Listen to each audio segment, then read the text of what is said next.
মাননীয় স্পিকার, আপনাকে অসংখ্য ধন্যবাদ আমাকে কথা বলার সুযোগ করে দিয়েছেন। আমি বেশি সময় নিব না, আমি শিক্ষার্থীদের উদ্দেশ্যে কিছু কথা বলবো। আমি আশা করছি আমাকে আপনি মূল্য দিবেন, আমার কথা আপনি দাম দিবেন এবং আমাদের কথাটা শোনার চেষ্টা করবেন। মাননীয় স্পিকার, এই যে এসএসসি 2026 ব্যাচ, তারা কি কোনোদিন বোর্ড পরীক্ষা দিয়েছে? তারা কত বিপদের, কত ঝড় ঝাপটার সম্মুখীন হয়েছে।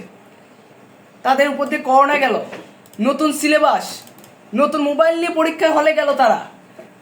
তাদের কত গাড় মারা দিয়েছে আপনারা দেখেছেন। মাননীয় স্পিকার, আমরা চাই না তারা এই পরীক্ষাটিতেও গাড় মারা খাক। আপনারা একটু নজরদারিতে নেন, তারা যেন দেখে শুনে মেয়েদের পাশে বসে দেখে শুনে যেন তারা লিখতে পারেন। নকল যদি কেউ 2-1টা নিয়ে যায়, বেশি না, 4-5টা নকল নিয়ে যেতে বলবো না, আপনারা বেশি না 2-3টা করে নকল বড় বড় পেজে করে নিয়ে যাবে, তাহলে কিছু হবে না। এটি আমাদের চালু করতেই হবে। বেশি করে না, মাত্র 2 পেজ বড় বড় করে লিখে নিয়ে যাবে, তাদেরকে ঢুকতে দেওয়া যেন হয় পরীক্ষার হলে। এবং যারা 4-5টি করে পেজে লিখে নিয়ে যাবে, তাদেরকে যেন বের করে দেওয়া হয় পরীক্ষার হল থেকে।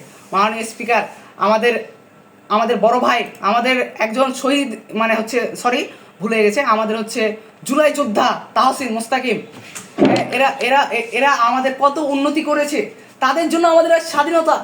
তারা যদি শিক্ষাতে গাড়মারা খেয়ে যায়, মাননীয় স্পিকার, এই মাইকে কে জানি পাখি উড়ে আসলো। মাননীয় স্পিকার, একটু দেখেন স্পিকার। মাননীয় স্পিকার, আপনাকে খুব ধন্যবাদ স্পিকার, আমাদের কথায় খুব মূল্য দেন। মাননীয় স্পিকার, এসএসসি 2026 যদি আর তুলে দিতে পারেন মাননীয় স্পিকার, খুব ভালো হয়ে যাবে মাননীয় স্পিকার। আল্লাহুম্মা আমিন। মাননীয় স্পিকার, আমাদের একটু বক্তব্য দিবেন। তা ভাইয়া তুমি দাও।